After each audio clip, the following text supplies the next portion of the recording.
Rudolph the Red-Nosed Reindeer. Adapted by Rick Bunsen. Illustrated by Arcadia. Stories with Stays. Christmas Town, also known as the North Pole, is the wonderful place where Santa Claus lives with Mrs. Claus, all the elves, and all the flying reindeer that pull Santa's sleigh every Christmas Eve. Nowadays, Christmas Town is a happy place. The elves make toys, the reindeer fly, but in the old days, everyone had to watch out for the abominable snow monster. He was big and furry and hated anything having to do with Christmas, and he liked to eat reindeer.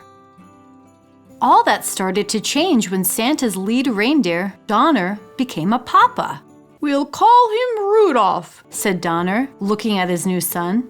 Suddenly, Donner and Mrs. Donner saw a bright light. "He's got a shiny red nose," said Donner in surprise. "I'd even say it glows."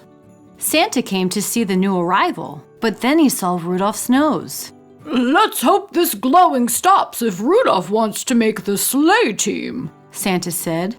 "We can't have any shiny noses flying through the sky." So the Donners put a little cover on Rudolph's nose.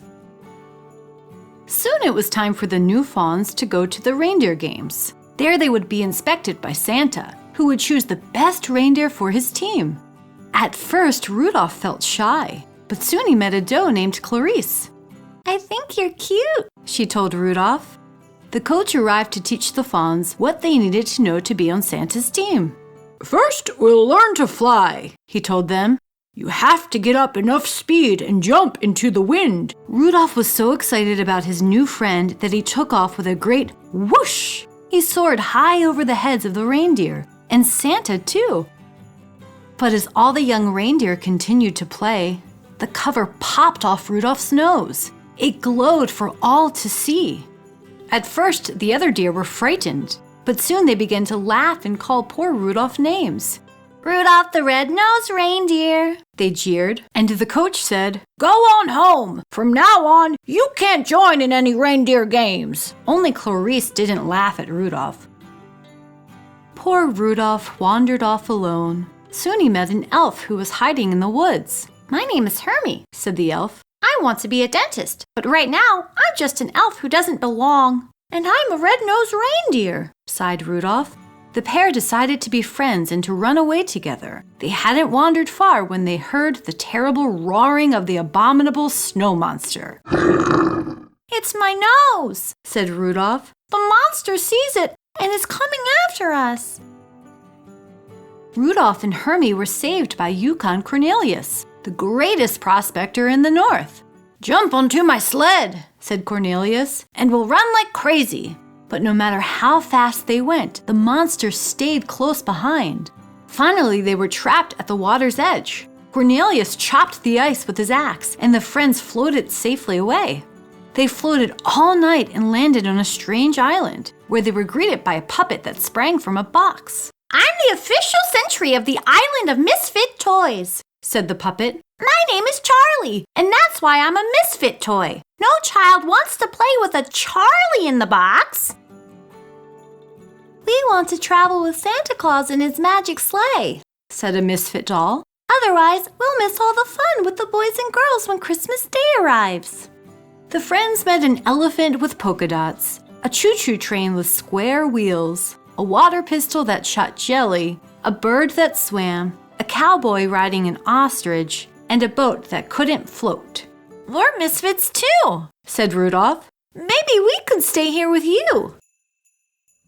But the king of the island would let them stay for only one night.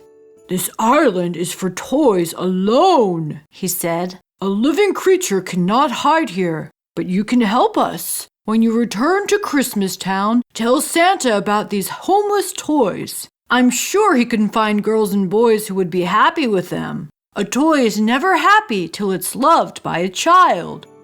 That night, while Hermie and Cornelius slept, Rudolph lay awake.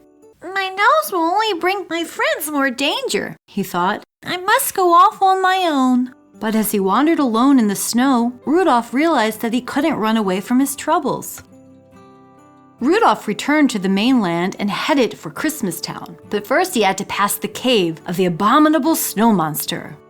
As he did, Rudolph heard voices crying, "Help! Help!" Rudolph rushed inside. There were Rudolph's parents and Clarice. They had been searching for Rudolph and had been caught by the monster, who was about to devour Clarice. "Put her down!" Rudolph cried, butting the surprised monster with his little antlers. Just then, Hermie and Cornelius pulled up outside the cave. They had followed Rudolph's trail and knew he needed help. "An abominable snow monster will never pass up a pork dinner," said Cornelius. "Hermie, you sit outside the cave and oink like a pig. When the monster comes outside, watch out." Hermie approached the mouth of the cave. "Oink, oink," he called. The monster dropped Clarice and rushed outside. At that moment, Cornelius pushed a giant snowball down on top of him. Splat! Working quickly while the monster was stunned, Hermie used his dentist tools to remove the monster's teeth. Back in Christmastown, Rudolph told how he and his friends had defeated the abominable snow monster. Everyone realized that Misfits have their place too. Rudolph told Santa about the Misfit toys. "As soon as the storm lets up, I'll find homes for them," Santa promised. Then the weather elf handed Santa his report. Santa gasped. "The storm won't subside by tonight. I won't be able to see to fly my sleigh." Suddenly, a flash of light caught Santa's eye. "Rudolph," he said, "what a beautiful, wonderful nose! Won't you guide my sleigh tonight?" "I'd be honored to," said Rudolph, putting on his jingle bells. "Okay, Rudolph," said Santa. "First stop is the island of misfit toys. Up, up, and away!" And with Rudolph leading the way, Santa soon found loving homes for all those lonely toys. "Rudolph the red-nosed reindeer," everyone sang. "You'll go down in history." And he did. Like, share, and subscribe.